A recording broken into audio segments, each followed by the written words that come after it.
eu sou arquiteta de formação, fiz a pós em iluminação. A pós em iluminação me formei em 2010, então eu venho trabalhando já com iluminação desde 2008. E, particularmente, eu já trabalhava com LED naquela época, em 2008. Então, assim, hoje, em 2019, eu não aguento mais ouvir falar em LED. Porque naquela época eu falava que em 2015 tudo ia ser LED, o pessoal me dava pedrada, ninguém acreditava, né? Mas, enfim, eu venho pesquisando, fiz pesquisa já sobre ciclo circadiano, então eu gosto bastante desse tema. Ultimamente eu tenho voltado mais para os animais, gosto bastante de bichos, às vezes eu gosto mais de bichos do que de gente. Mas, assim, eu acho importante a gente entender o ponto de vista do outro. Então, quando a gente fala de iluminação, a gente sempre leva em consideração o nosso ponto de vista. E aí, todos os animais, cada um tem a sua particularidade. Então, a interface visual, que é como a gente vê o mundo, cada um tem uma. Cada animal tem uma e é diferente. Sobre mim, eu participo de alguns comitês aí de revisão de norma técnica, que são diversos. A gente tem a 5413, que foi a antiga norma de iluminação, ela foi substituída pela 8995-1. Participei dessa revisão, o Brasil adotou a norma técnica europeia, a gente vem usando ela desde 2012. Participo atualmente também da revisão da norma 5101, que é de iluminação pública, e participo também da criação da norma de BIM, que tem uma parte, um capítulo que é sobre iluminação, né? Que é estudos lumínicos, luminotécnicos. Ops. Então, vamos falar qual que é a melhor maneira de iluminar os ambientes. Então, quando a gente fala em melhor maneira de iluminar o ambiente, a gente tem diversas particularidades dentro do ambiente. Então, uma delas a gente tem que levar em consideração a segurança, só que não é o que a gente veio falar aqui hoje. A gente não veio falar do espaço público nesse sentido. A gente vai falar um pouco sobre a interface visual de diferentes tipos de animais. Então, quando a gente fala do espectro magnético de luz, a gente tem uma interface visual que ela é bastante limitada. Porque quando a gente fala de luz, a gente tem ondas de rádio, micro-ondas, o infravermelho, a gente tem a nossa luz visível, que é visível por nós, a gente tem o ultravioleta, raio-x e raios gama. Então, quando a gente compara a interface visual humana, que nós temos 3 fotorreceptores, um fotorreceptor para o vermelho, um para o azul e um para o verde. E a maior parte dos animais, principalmente aqueles que voam e os aquáticos, em outros meios, eles enxergam em ultravioleta. A gente não sabe o que é essa interface, porque a gente não enxerga ultravioleta, mas eles enxergam. Então, se você pega, por exemplo, a barata enxerga em ultravioleta e enxerga em verde. Então, uma luz verde ela vai enxergar. Agora, uma luz vermelha, ela não vai enxergar. E a barata também ela tem uma questão que chama fototaxia negativa, porque alguns animais são atraídos pela luz, outros são repelidos pela luz. A barata pode ver quando você acende a luz, ela se esconde. Então, ela sai correndo, ela gosta do escuro, ela só aparece quando está escuro.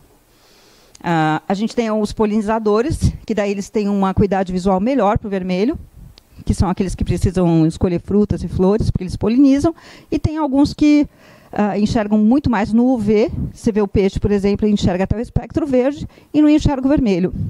Então, dentro desse estudo, nesse comparativo de gráfico, a gente acabou chegando num espectro de luz, que é acima de 600, em 605 nanômetros, que foi onde a hipótese que eu tenho é de que essa luz acaba por afetar menos a natureza, porque daí não são todos os animais que podem enxergar nessa luz. Aí a gente não fez testes de campo ainda com essa iluminação, porque eles estão desenvolvendo o produto ainda, que foi nomeado é o Vitasolis, que esse nome é novo. Assim, quando a gente começou a conversar sobre isso, não tinha nome ainda esse tipo de LED. E o produto é esse aqui. Quem desenvolveu esse protótipo para mim foi a Interlight. O produto deles é bacana, eu uso já em jardim, eu acho vale a pena. Esse produto particularmente o Davi mandou, porque ele já tem uma grelha anti-ofuscante embutida, que eu acho super importante. E durante o dia ela é super âmbar, mas assim, à noite eu fiz testes na vegetação, fica uma luz muito bonita, porque ela dá o componente verde dela fica verde, então a planta não deixa de ficar verde, e o ambiente fica bem interessante. Quanto ao IRC, que é o índice de reprodução de cor dessa peça, dá mais ou menos em 40, o que é satisfatório para o ambiente noturno. Então, assim, não é para tarefas visuais que são, digamos, muito sofisticadas, mas é o suficiente para você enxergar o espaço. A vegetação, não está nesse gráfico, mas eu vou falar um pouquinho das plantinhas. Ela tem mais o vermelho. Só que é um tipo de... Quer falar um pouco desse LED? Hã? Mas esse é da linha também. Ele é um LED vermelho que tem um tratamento de fósforo... Não, LED azul que tem um tratamento de fósforo muito forte, não é? Até suprimir o azul. Esse aqui é o Marco. O Marco é uma pessoa que ele é especialista em LED. Então, assim, eu sou uma especialista em iluminação. E, assim, eu gosto de LED, eu uso LED e defendo desde o começo. Assim, tem coisas do LED que fazem bem, tem coisas do LED que faz mal. Uma das coisas que faz mal é a luz azul. Porque a luz azul, ela acaba que, durante a noite, ela impede que o nosso organismo produza melatonina. Então, existem maneiras de filtrar essa luz azul e o nosso especialista aqui vai falar um pouco dessa tecnologia. No caso dessa luz... Tudo bem, gente? No caso dessa luz com tonalidade bem âmbar, no caso, a gente chama de fósforo converter, né, que você pega um dye azul, que é a mesma base de um LED branco, só que você faz um tratamento nesse fósforo, é um fósforo específico, um fósforo especial, que ele suprime, então, essa luz azul, espectro azul, ele praticamente elimina o espectro azul e você tem majoritariamente um espectro de um outro comprimento, no caso, ali na faixa dos 600 nanômetros, né? Então, é uma das formas de você ter esse tipo de coloração e ainda ter eficiência em relação à luminosidade e tudo mais para o LED. E ilumina bastante. Então, assim, as peças, assim, eu testei alguns dos espetos, né? O espeto eu achei que... Eu testei esse e o espeto. O espeto já ilumina um monte. Então, quem quer dar... É de 6 watts, você tem um espeto de 4 watts, né? Você lembra qual é o fluxo luminoso deles ou não? Não, mas assim, são peças muito boas. Eu uso em projeto e assim, eu fico bastante satisfeita com o resultado deles. Em Kelvin, não sei, precisa perguntar. Tem que medir lá com o espectrômetro, porque na verdade eu não medi. Porque assim, eu fui pelo como é que chama? Quando é nanômetro, eu compro number mesmo. Mas assim, eu posso fácil, porque a Interlight tem lá o colorímetro, né, o espectrômetro.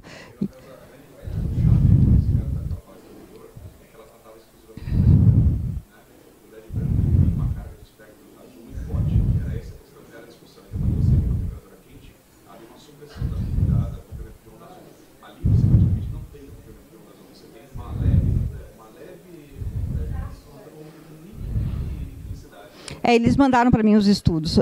A gente se concentrou em 65 nanômetros, assim, não na temperatura de cor.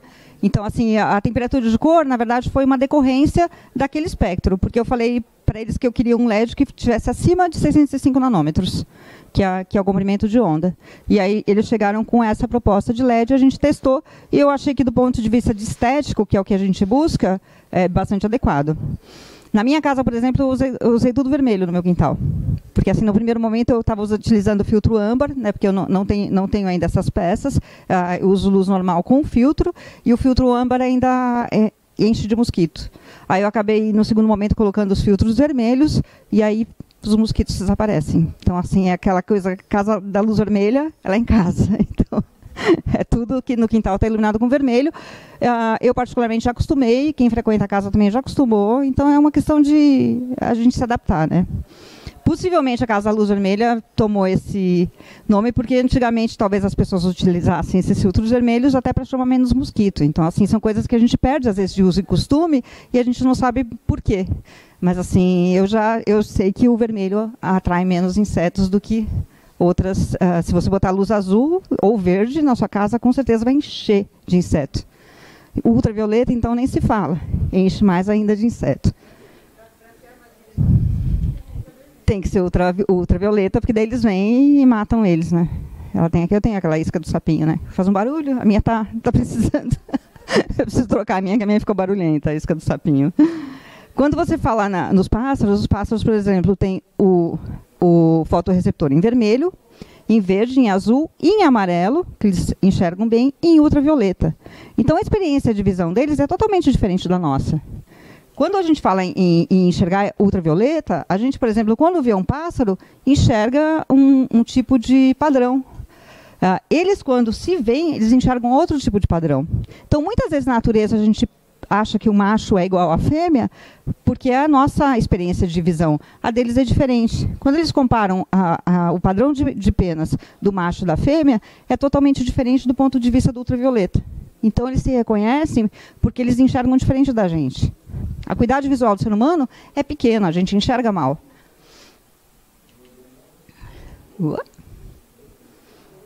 Isso seria o que a gente vê, e isso é o que o pássaro vê. Então, a realidade deles é outra.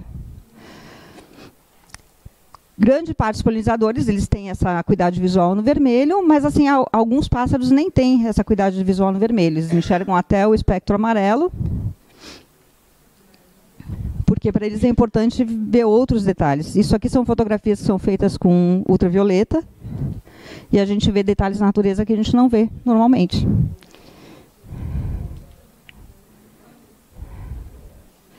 É bem Avatar, né? Quando a gente fala de luz, o efeito do ultravioleta, a gente tem um mapa de luz polarizada. Porque o que acontece? Esse ser que voa, que pode ser um inseto ou um pássaro, o meio dele é outro, o nosso meio é terrestre, o meio dele é aéreo. Então, assim, ele voa e ele tem algumas referências. O Sol e a Lua são as principais referências de navegação deles. E a água. Então, quando a luz reflete na água, essa luz fica polarizada. E ele consegue enxergar esses mapas visuais. A gente tem essa experiência através de um dia que tem um arco-íris com um pouco de umidade. Mas eles têm essa experiência o tempo todo, porque eles enxergam o V. Então, esses mapas visuais dos pássaros e dos insetos é totalmente diferente do que a gente pode imaginar. Então, quando eles enxergam a luz, eles enxergam, inclusive, essa luz polarizada. Então, eles podem voar, eles podem se localizar através desses mapas. E a navegação deles é feita através da Lua ou através do Sol. Ia ser interessante, né? Poder enxergar a ultravioleta. E quando a gente coloca dentro do ambiente a luz artificial, a gente acaba, de certa maneira, confundindo a navegação de todos esses animais que estão ao nosso redor. Então, na cidade, a gente tem alguns impactos, e no meio natural, então, mais ainda, é bem mais complicado. A fototaxia positiva, tem uma lâmpada aqui, não dá para enxergar, é essa questão de que a maior parte dos animais eles são atraídos pela luz. Então, os insetos, a gente mesmo, quando a gente vê um lugar iluminado, a gente vai em sentido à luz. Se tem o escuro, a gente não vai no escuro. Então, assim, exceto a barata, né? A barata prefere o escuro, a cobra também enxerga de uma outra maneira. A maior parte dos animais eles fogem da luz. Um exemplo dessa fototaxia positiva é esse tributo de 9/11, que vocês devem conhecer. Isso é em setembro eles acendem essa luz, né, para homenagear. Só que justamente setembro é os movimentos migratórios, porque lá eles estão terminando o verão, vai entrar o inverno, e aí os pássaros saem, vêm lá do hemisfério norte para o hemisfério sul, fazem um movimento de migração. E essa luz, ela é de xenon, ela é muito forte, tem mais de 80 projetores de xenon, o xenon tem alta incidência de ultravioleta, funciona como uma armadilha para os pássaros. Eles veem a luz, eles acabam indo em direção à luz, e eles entram nesse túnel de luz e ficam voando, muitas vezes até a exaustão e morrem. Então, tem vários ambientalistas lá que estão brigando com a prefeitura, pelo menos assim, a cada meia hora desliga 15 minutos para eles fugirem dessa armadilha e poderem sobreviver alguns. Mas muitos morrem no meio dessa migração. Mas assim, a pessoa às vezes idealiza um design e assim, do ponto de vista, ele vai no ponto de vista estético. O que é isso? A luz azul é uma luz que é altamente nociva do ponto de vista da saúde, mas para quem conhece. Talvez para o designer que fez isso, ele não tinha essa informação. E aí acaba que eles executam aquilo e depois a sociedade tem que conviver com esse ônus. Porque ele ilumina, porque ele aparece de longe. A gente sabe que nem quem já sofreu na estrada uma luz de xenon cega na hora, né? Horrível.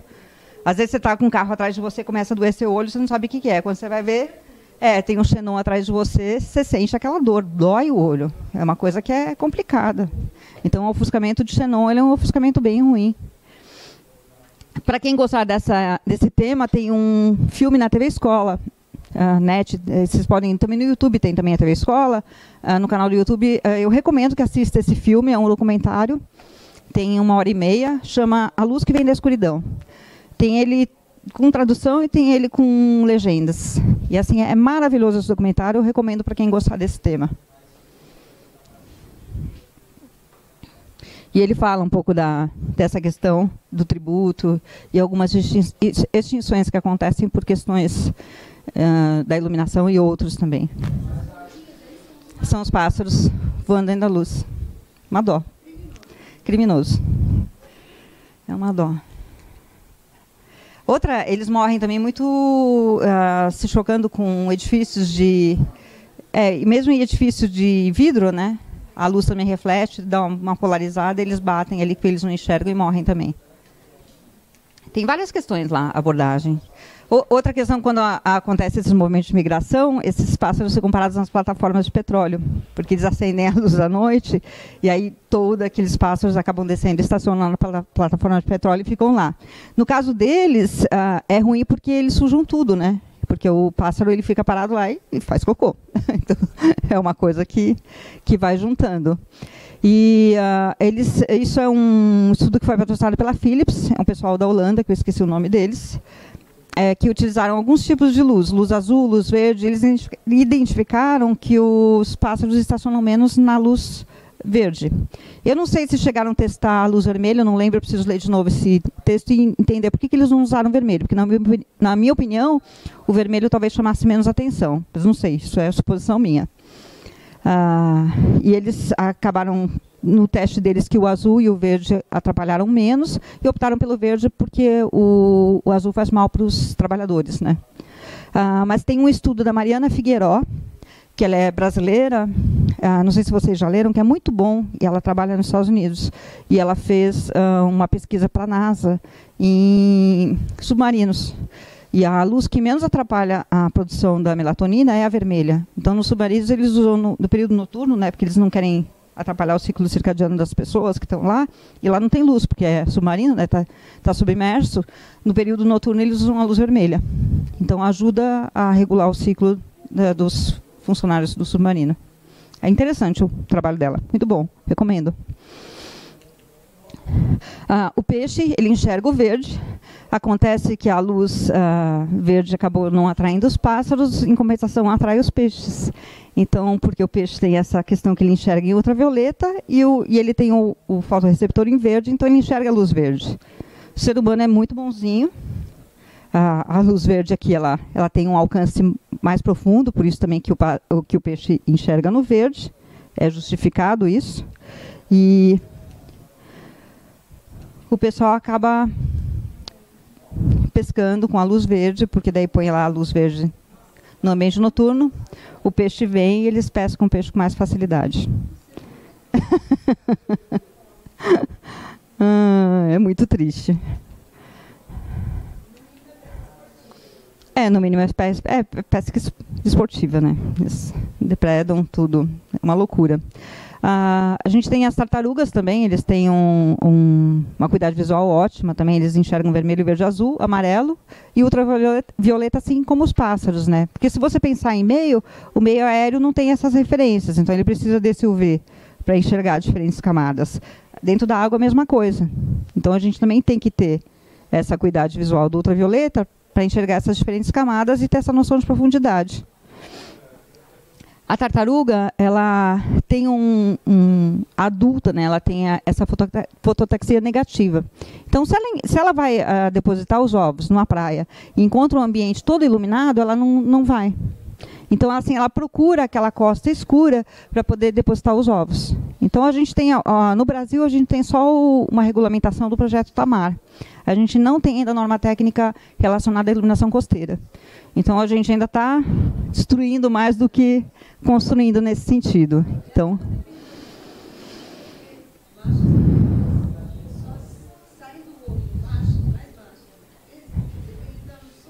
é?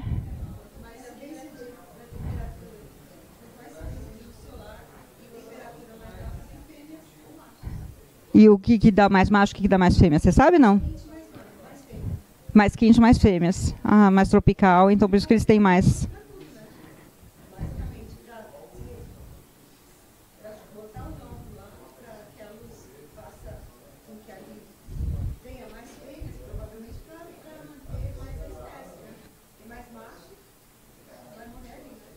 Olha só. É interessante. O Tamar ele faz um projeto lindo, né? Mas tem poucos, deve ter uns 5, 6 no Brasil inteiro. Então, áreas de preservação no projeto Tamar. É muito pouco. Tem o CEBIM lá em São Sebastião, né? Tem um em Pitangueiras, tem aquele de Fortaleza e tem mais alguns por aí, assim, mas pouquíssima coisa. Bahia tem também, mas é pouco em relação à costa que a gente tem. A gente tem 9.000 quilômetros de costa, então assim daria para ter muito mais preservação do que tem atualmente. Oi. É não ter luz, né? O ideal era não ter luz. O ideal era não ter luz. Porque daí elas se aproximam, colocam os ovinhos, e porque a tartaruga não choca, né? Ela coloca lá, quem choca é o sol. E ela vai embora.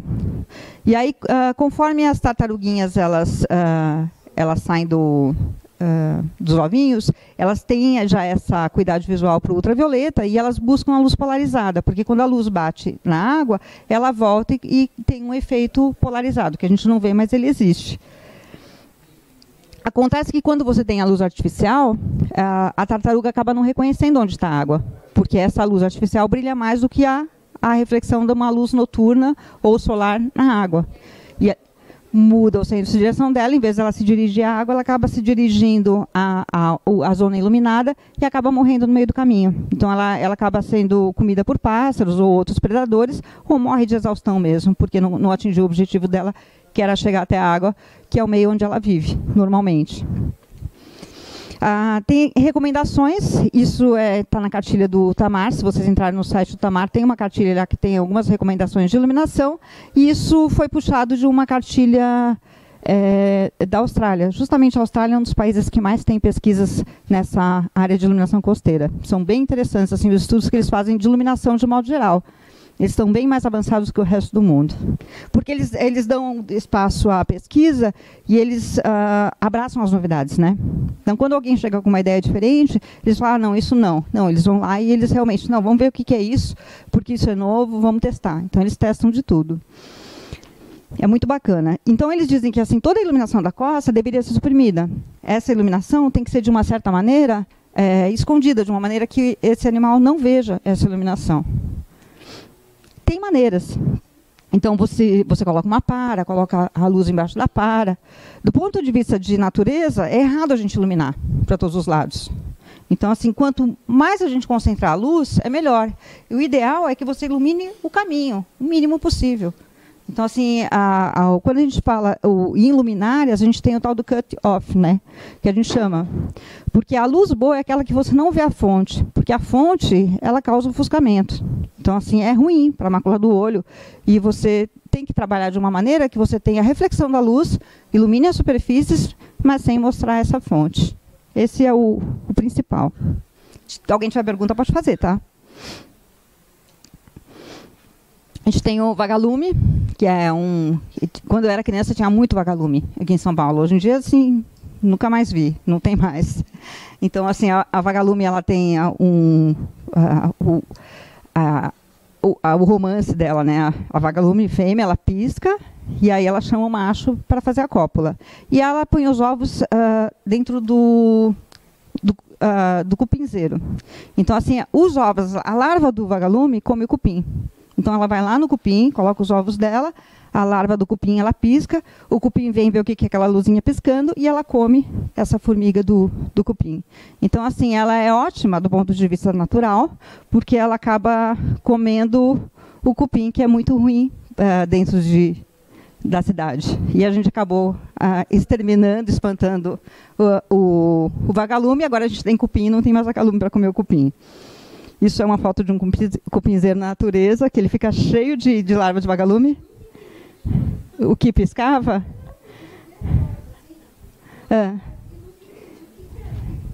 Por que ela brilhava desse jeito? Porque esse é o Aribazos, né? Eu achei a foto na internet, até pedi autorização para ele se eu podia usar nas aulas. Ele falou que podia, ele autorizou. Até quando saiu a matéria nas revistas, eles publicaram essa foto, que ela é linda, né? Mas ela é o cupinzeiro cheio de larva de vagalumes. E depois, porque todo inseto, né, quando voa, a borboleta, ela tem a larva, depois ela vira borboleta. O vagalume, ele tem a larva que brilha e depois ele vira o vagalume. Ficou vivo. Viu de verdade? Ah, você filmou, não? Ai, que fofo.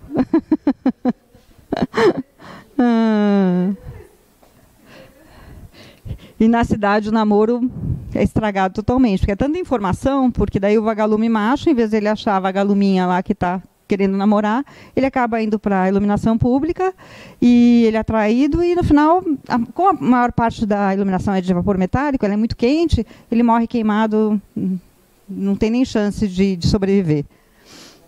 Com LED melhora um pouco, porque ele não é tão quente, mas também vira aquela isca, né? Ele fica voando em volta daquilo e ele acaba morrendo de exaustão, se aquilo não apaga. Teve um LED Fórum, acho que foi 2011, que se apresentou um croata, que eu não vou lembrar o nome dele, mas assim foi uma palestra maravilhosa, porque ele, naquela época, eles estavam usando as estradas da Croácia com um sensor de presença. Então, quando vinha carro, acendia a estrada, quando não tinha carro, apagavam todas as luzes, que era para poder preservar a natureza o mais possível, né? Muito inteligente. Então, assim, tem estradas que não tem movimento à noite, tem estradas que tem, né? Inteligente e sustentável. Então, quando diminui o tráfego, a luz se apaga e aí não incomoda ninguém. Eles têm isso e eles têm aquelas pontes vegetais, né? Às vezes é túnel, às vezes é por cima, onde os animais podem atravessar as estradas sem risco. A gente tem boas práticas aí ao redor do mundo para a gente seguir, né? É só querer. Das plantas, quando a gente fala do ciclo claro, todos os seres vivos têm fotorreceptores, até bactéria tem. As plantas elas têm fotorreceptores para luz vermelha e para luz azul. Como elas são verdes, né, ela acaba refletindo a luz verde. Então, a gente, quando fala de absorção e reflexão da luz, a gente sabe que a cor, pigmento, acaba refletindo cor-luz. Então, como a planta, aquela que é verde, ela reflete a luz verde e ela acaba absorvendo, obviamente, a luz vermelha e a luz azul. Então, todas as plantas, a maior parte delas, precisa desses dois fatores, tanto a luz azul, quanto a luz vermelha, quanto o ultravioleta, para poder fazer a produção fazer a fotossíntese. E a fotossíntese ela tem o ciclo claro e o ciclo escuro. Durante o ciclo escuro da planta, ela produz a glicose. Então, é como se fosse o alimento dela. Então, ela processa essa energia durante o dia e durante a noite ela também se regenera. Então, quando você tem a planta na cidade, tendo luz 24 horas por dia, e à noite ela tem a luz artificial, ela também fica doente. Então, ela estraga, ela fica mais aberta a ter pragas. É como se fosse um câncer para ela, ela fica doente, tem cupim e morre também. Então, até as plantas precisam do ciclo escuro. Pessoal, a pessoa fala assim, estufa, como é que eu faço? Não posso iluminar 24 horas por dia? A produção não vai ser maior? Não. A produção não vai ser maior porque toda planta precisa do ciclo escuro também. Então, assim, pode até diminuir, fazer tipo 18 horas do ciclo claro e um ciclo escuro menor. Mas tem que ter o ciclo escuro, senão ela não produz a glicose. E essa glicose vai para as folhas e para as raízes e para os frutos.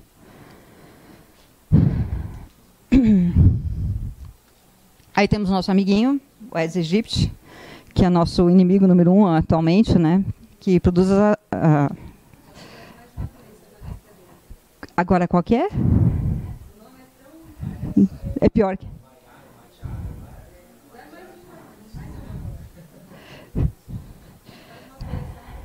Que mata também. Mata também. Mais rápido ainda. Nossa, terrível. O que chama a atenção é o sistema visual dele, né? Porque ele tem como se fosse muitos olhos, mas esses muitos olhos têm fotorreceptores. E os fotorreceptores deles são especializados mais nessa função aérea, que é a luz azul, luz verde e ultravioleta. Basicamente, o inseto enxerga mais ultravioleta. Então, se eu pegar aqui o espectro visual do inseto, ele tem lá um fotorreceptor em 300 nanômetros, um em 400 nanômetros, um em 500 e um em 600.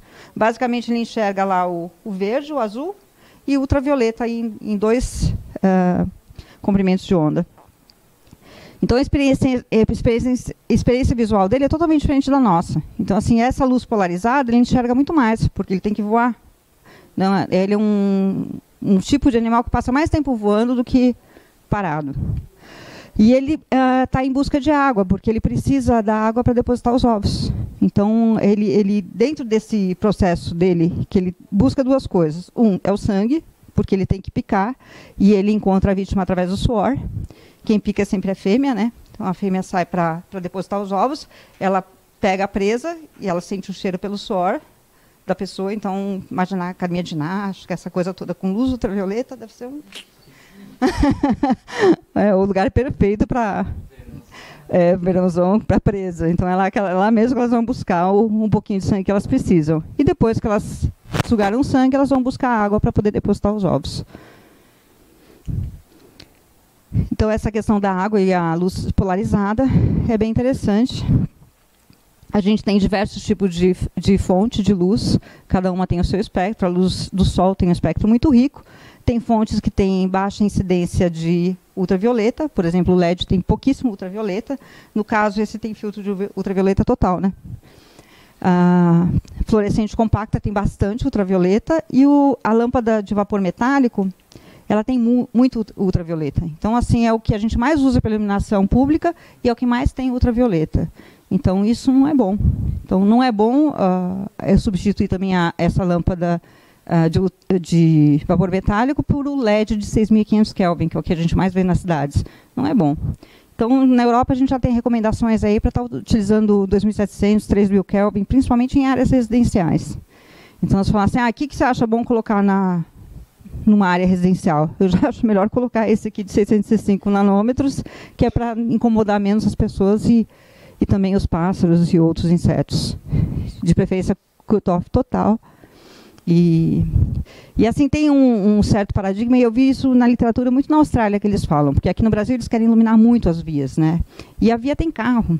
Então, lá eles já têm uma questão que eles querem produzir contraste. Eles iluminam melhor as calçadas e as travessias de pedestre do que a rua. Porque a rua, o automóvel tem luz. Então, ele não precisa dessa luz. O que ele precisa é enxergar quais são as pessoas que estão transitando, né? E, assim, é bem diferente o tipo de literatura que eles têm relacionado à literatura que a gente tem aqui. Porque aqui, na nossa norma de iluminação pública, é sempre voltada para a via, muita luz na via, e a via não precisa de luz. Então, acho que tem um certo atraso aí nos interesses, que a gente não sabe nem explicar por quê, né? As pessoas fazem, copiam, mas não sabem nem dizer por que elas estão fazendo aquilo. Oi.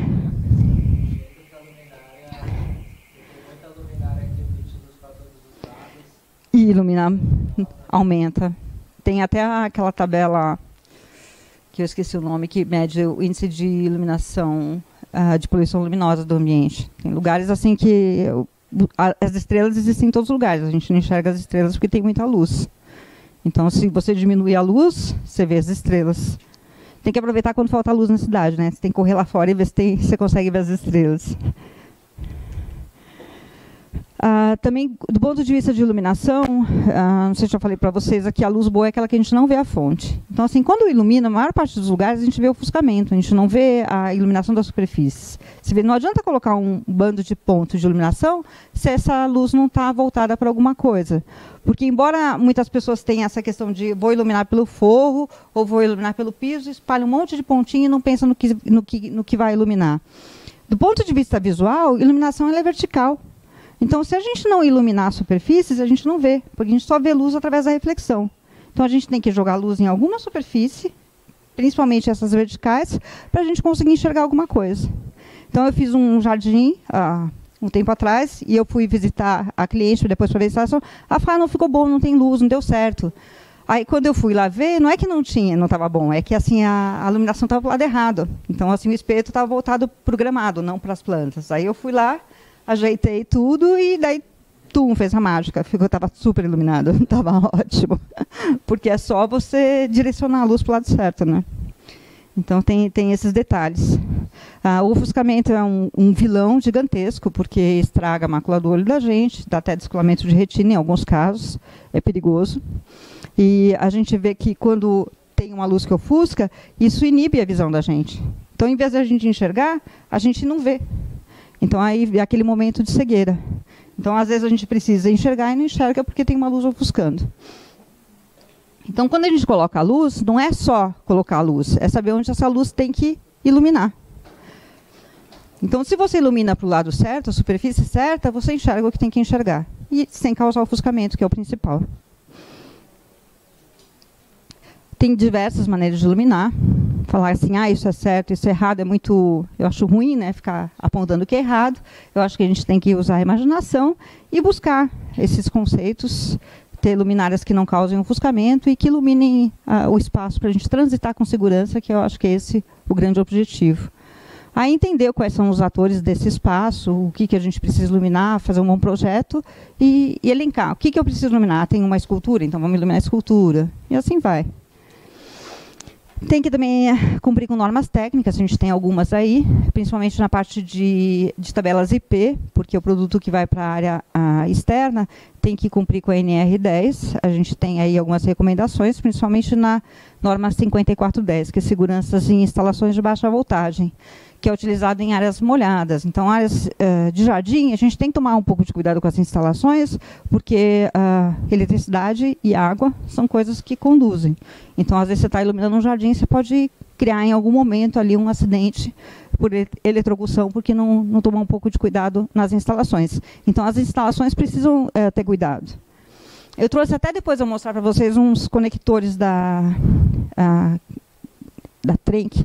Deixa eu pegar. É aquela sacolinha verde. Que são conectores IP. E até eu lembrei, falei, gente, vou levar para eles lá, porque eles mandaram a amostra e eu vi na L+D, chegou a revista ontem, eu dei uma folhada, e eles estão fazendo a propaganda dos conectores tipo IP. Mas é importante levar sempre em conta essa proteção IP, que é o índice de proteção para a água. Outra questão é o IK, né, a resistência da luminária. Se a gente vai colocar no espaço público, ele tem que ter uma boa resistência. E pode passar, mostrar para o pessoal. É muito bom esse produto. É importado, né, felizmente, mas eu acho que em breve chega no mercado nacional aí. As instalações, elas têm que ter esses conectores IP para não entrar água nas instalações, e tem esses conectores que vão ligar os fios, né?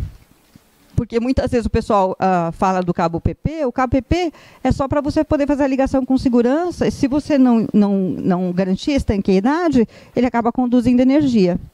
Mesmo sendo cabo PP, eu não posso enterrar direto na terra esse cabo PP. Eu preciso colocar um conduíte rígido, para se houver algum tipo de manutenção, aquilo não se romper.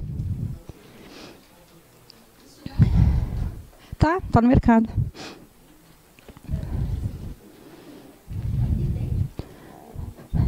Se não tem, ele pode ter, porque já está no mercado. Eles mandaram isso para mim, acho que foi em agosto do ano passado, uma coisa assim. E aí eu já vi que está na L+D já o anúncio deles. Eles estão já. É só a pessoa querer comprar que tem. Vende em qualquer revenda. Até o Bruno pode vender. Você conhece eles? Já vieram aqui? Não. Eu acho que eles vão primeiro nos especificadores, né? E começam a mostrar, depois eles vão entrando no mercado. Mas eu já vi que eles saíram na LD desse mês, a propaganda deles. Não. Não. Quando você compra o produto italiano, vem já com os conectores, né? Mas esse eu achei maravilhoso. Eu testei, usei em alguns produtos lá, é muito bom. É fácil de instalar. São produtos bem inteligentes. E aí, ligação, quando você faz, você utiliza os conectores, e aí você tem que usar o conduíte rígido dentro das caixinhas de passagem, até chegar em algum lugar que seja seguro. O ideal é que o produto que vai na área molhada seja 12 volts. E é porque aquilo que você coloca a tensão de rede tem que estar totalmente protegido contra a água, para não haver possibilidade de nenhum tipo de fuga dessa corrente. Dá trabalho fazer. Normalmente o eletricista não quer fazer o trabalho direitinho. Aí você pergunta se ele tem formação em NR10. Ele fala, o quê? Você já não contrata porque ele não sabe do que se trata. Então, não é bom. A NR10 é muito importante, tá? Então, assim, a pessoa que tem formação de eletricista, ele sabe do que se trata, porque é uma norma técnica de segurança. Tem também essa questão do IP68, aquilo que é que vai dentro da água, né, que é submerso. Normalmente ele tem IP68 1 metro, IP68 3 metros. Isso aqui é para indicar a profundidade em que você pode instalar. Você não pode pegar um produto IP68 e simplesmente instalar 20 metros de profundidade, porque se ele não tiver calculado para essa pressão, ele não vai funcionar, ele vai estourar, vai entrar água dentro dele. Piscina, a gente tem que levar em consideração sempre essa questão do ofuscamento. Quando a gente fizer as instalações, colocar sempre contra as janelas, né, para não ficar a luz entrando direto, que não é bom. Ups. Outra questão que a gente não tem nos catálogos aqui brasileiros, mas é importante vocês levarem em consideração, é a temperatura na face do vidro dos luminários de embutidos de piso. Porque se a gente pensar a questão de calor, até 40 graus eu posso segurar e isso não vai me incomodar. Se eu falar em 50 graus, eu já vou soltar isso na hora, porque eu vou sentir, não chega a queimar 45, 50 graus, mas eu sinto esse calor, e aí eu tenho aquela sensação de queima. Acima de 75 graus já queima mesmo. 100 graus vocês sabem que é a água fervendo, se cai na gente queima e queima muito. Então, tem algumas tecnologias que esquentam demais. Se a gente pegar uma lâmpada halógena, a temperatura na face do vidro dá uns 300 graus, mais ou menos. Algumas chegam a 380. 300 graus é um forno, entendeu? Se você botar o dedo ali, dá bolha na hora. Então, imagina se você pegar e colocar uma lâmpada halógena num embutido de piso e alguém pisar em cima. Então, você tem que saber qual é a temperatura que vai estar esse vidro. Porque se alguém estiver descalço, então, se for criança, então, fica colada a pele lá, o pé vai embora e a pele fica. Então, normalmente, essas luminárias, quando vêm com lâmpada, elas têm que indicar a temperatura na face do vidro. Então, essa aqui, ó, 75 graus, é muito quente. Essa aqui, 119 graus, queima demais. Então, você tem que garantir que esse produto não vá lesionar ninguém. Isso é um catálogo importado. Oi?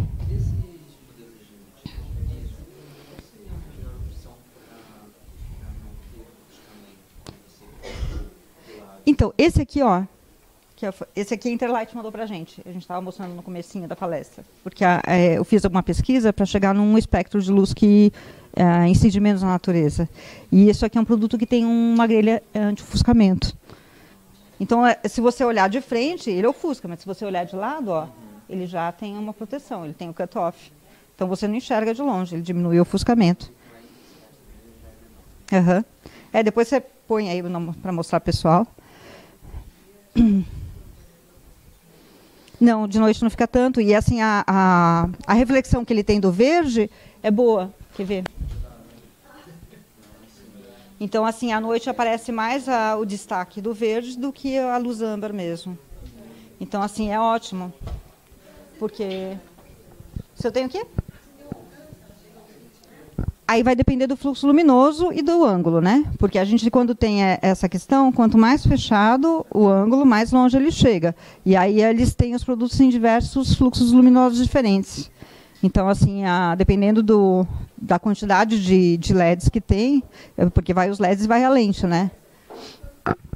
Pode para ali.